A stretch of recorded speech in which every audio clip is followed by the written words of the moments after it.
प्यारे स्टूडेंट्स। तो आज हम स्टार्ट करने जा रहे हैं चैप्टर 10 क्लास 10th के लिए है। वृत्त टॉपिक है, चैप्टर का नाम है वृत्त और बहुत ही इंपॉर्टेंट, बहुत ही इंटरेस्टिंग चैप्टर है। इसको ध्यान से देखिएगा। स्टार्ट करते हैं और वीडियो अगर पसंद आए तो चैनल को सब्सक्राइब और शेयर करना ना भूलें। तो देखिए, पिछली कक्षाओं में हम लोग काफी कुछ पढ़ चुके हैं, उसको थोड़ा रिवाइज करते हुए चलते हैं। एक वृत्त है। वृत्त में आप जानते हैं कि ये केंद्र होता है, ये त्रिज्या है। वृत्त के केंद्र को वृत्त के किसी भी बिंदु पर मिलाने वाली जो रेखा है, यानी स्पर्श कर रही है बिंदु को, तो इसे त्रिज्या कहते हैं। और ये है बच्चों हमारा केंद्र। अब त्रिज्या को जब हम डबल कर दें, यानी इधर भी खींच दें, तो ये कहलाता है पूरा व्यास। क्या कहलाता है? ये व्यास। ठीक है, यानी 2 बार त्रिज्या, तो यानी व्यास सीधी सी बात है त्रिज्या का डबल होता है। अब बात करते हैं कि वृत्त के आसपास कोई रेखा है। कोई रेखा 3 सिचुएशन होगी, या तो वृत्त को काटती हुई निकल जाएगी, या तो वृत्त को स्पर्श करेगी, या वृत्त से दूर कहीं होगी। 3 संभावनाएं, यही 3 संभावनाएं हो सकती है। कोई भी एक रेखा है, PQ है मान लेते हैं, तो या तो वृत्त से थोड़ी दूरी पे कहीं भी हो सकती है, वो दूरी ज्यादा दूरी कम दूरी, कोई इन दोनों के बीच कोई कॉमन पॉइंट ही नहीं है, उभयनिष्ठ बिंदु ही नहीं है। देखिए डिस्टेंस कितनी है। या फिर वो काटती हुई चली गई, देखिए प्रतिच्छेद कर दिया है ना, या फिर ये इसको स्पर्श करती हुई जा रही है, तो इसको तो बोलेंगे अप्रतिच्छेदी रेखा। क्या बोलेंगे बेटा? अप्रतिच्छेदी रेखा। ठीक है। और ये क्या है? आपकी छेदक रेखा है, क्योंकि छेदती हुई, भेद करती हुई निकल गई, तो इसीलिए इसका नाम है छेदक रेखा। क्लियर हुआ? सेकंड भी बोलते हैं इसको। और तीसरा है ये स्पर्श करती हुई जा रही है ये रेखा, तो यहाँ पर स्पर्श बिंदु पर स्पर्श कर रही है, तो इसको बोलेंगे स्पर्श रेखा। जो टच करती हुई जा रही है, क्या बोलेंगे इसे? स्पर्श रेखा। ठीक है।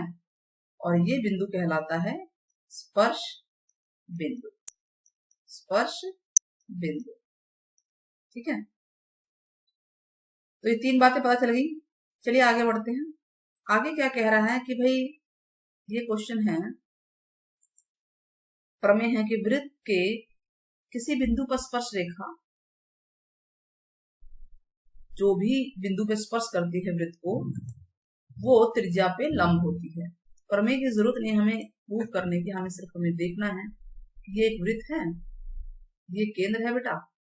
ठीक है, ये त्रिज्या है और कोई स्पर्श रेखा यहां से होती हुई जा रही है, ये इसके ऊपर लंब होती है। त्रिज्या स्पर्श रेखा पे त्रिज्या लंब होती है। तो हम ये बोल सकते हैं कि त्रिज्या लंब होती है स्पर्श रेखा पर। क्लियर हुआ?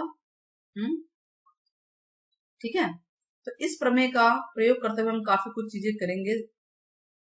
प्रमेय को सिद्ध करने की जरूरत नहीं है, सिर्फ हमें समझना है कि क्या है ये। अच्छा, और इस प्रमेय के थ्रू देखिए हमारे को एक जानकारी और मिलती है। मान लीजिए ये बिंदु है A, ये है O, तो यहाँ पे कोई बिंदु ले लेते, तो हम ये देख रहे हैं कि ये जो है बाहर निकलता हुआ जा रहा है B, तो ये कोई कौन सा त्रिभुज बन रहा है? समकोण त्रिभुज बन रहा है ना। तो हम इससे भी ये सिद्ध, क्या हमारे पास क्या आ रही सिचुएशन कि जो OB का स्क्वायर है, OB का स्क्वायर है, वो होगा OA का स्क्वायर जमा AB का स्क्वायर। क्यों हुआ?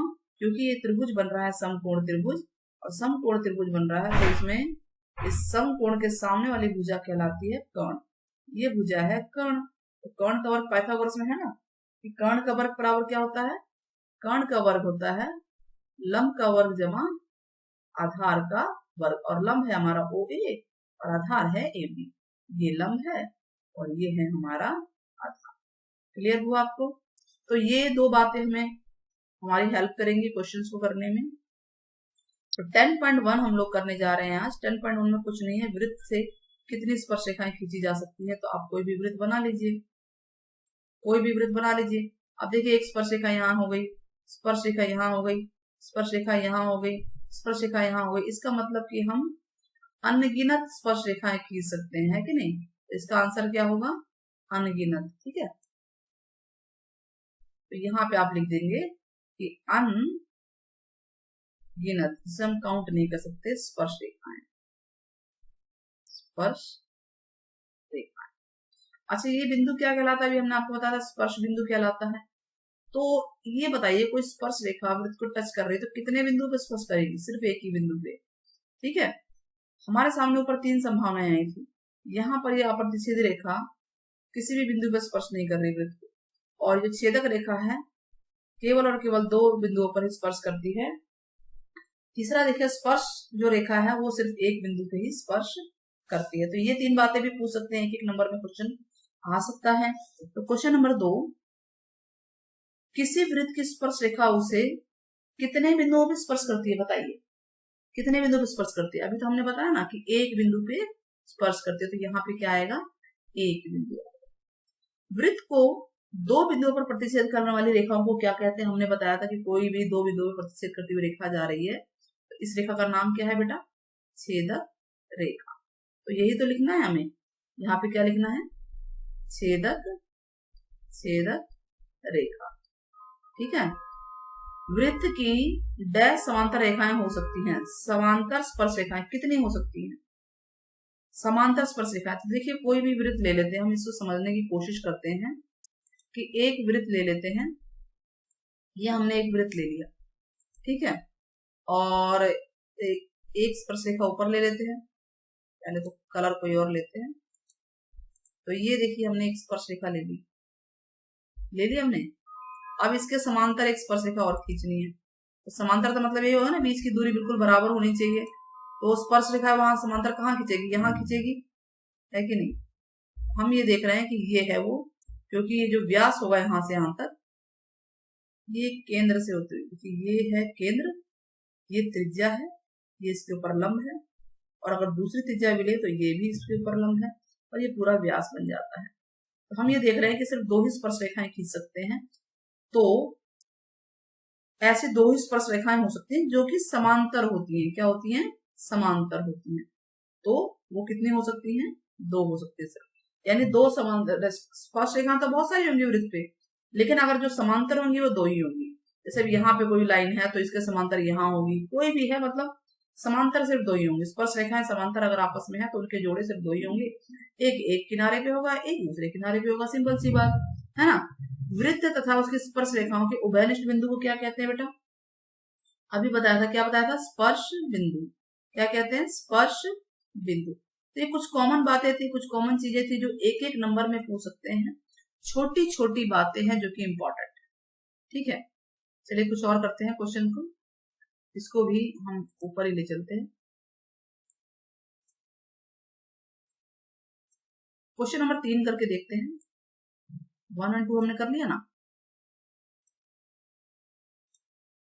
तो 1 और 2 हमने कर लिया। क्वेश्चन नंबर 3 करते हैं। क्या कह रहा है क्वेश्चन नंबर 3?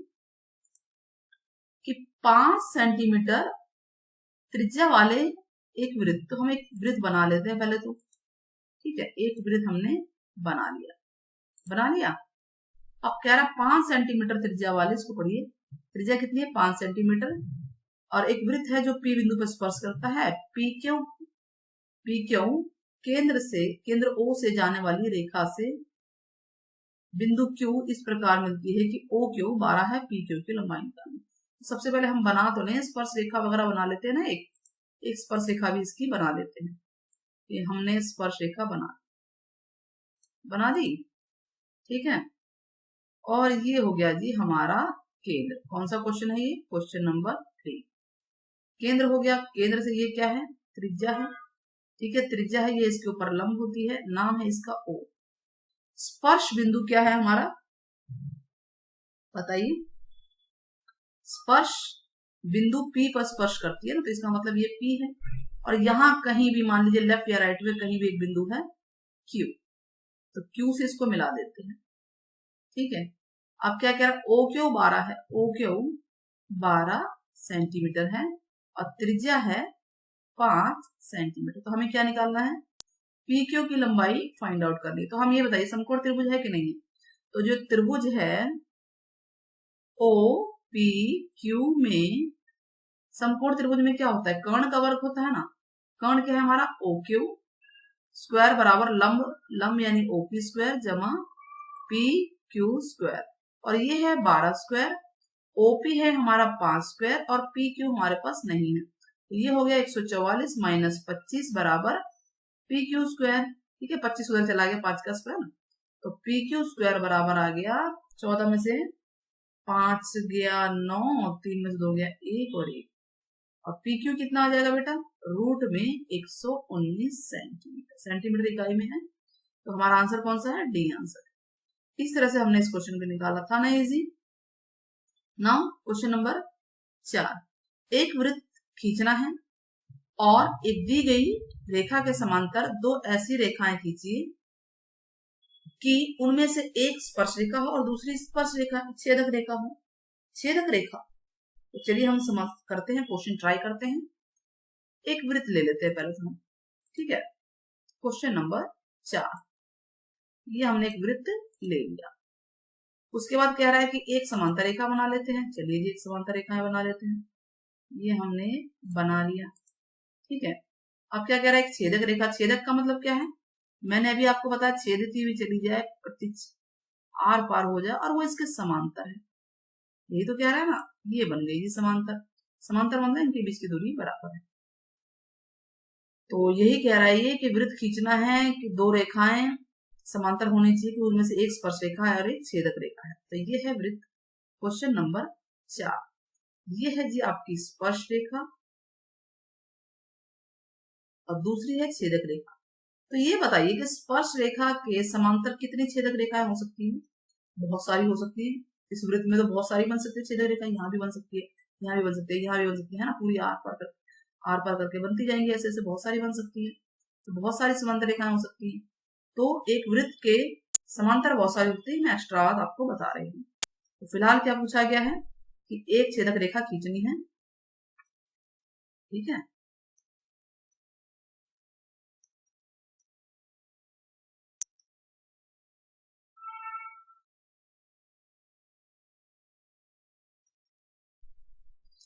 ठीक है, नाम दे दीजिए, आप इसको कुछ भी नाम दे सकते हैं, जैसे अभी इसका नाम हमने दे दिया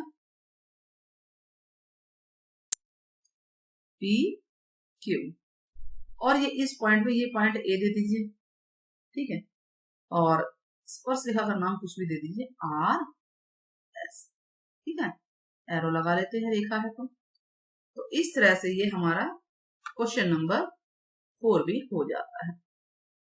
क्लियर है। अब आगे हम टॉपिक पढ़ते हैं कि कह रहा है कि एक बिंदु से एक वृत्त पर स्पर्श रेखाएं कितनी होती हैं। तो अभी तो बताया हमने कि एक बिंदु से एक वृत्त पे सिर्फ और सिर्फ एक ही स्पर्श रेखा हो सकती है, ठीक है। अगर अंदर हम देखेंगे तो अंदर की सिचुएशन देखिए, स्पर्श रेखा नहीं बनेगी, सब की सब छेदक रेखा है, तो 3 सिचुएशन होगी, रेखा या तो काटती भी जाएगी या टच करती जाएगी या बाहर कोई बिंदु होगा, बिंदु की सिचुएशन हो गई है। बिंदु या तो अंदर होगा या वृत्त पे होगा या वृत्त के बाहर होगा। अगर वृत्त के अंदर है तो स्पर्श रेखा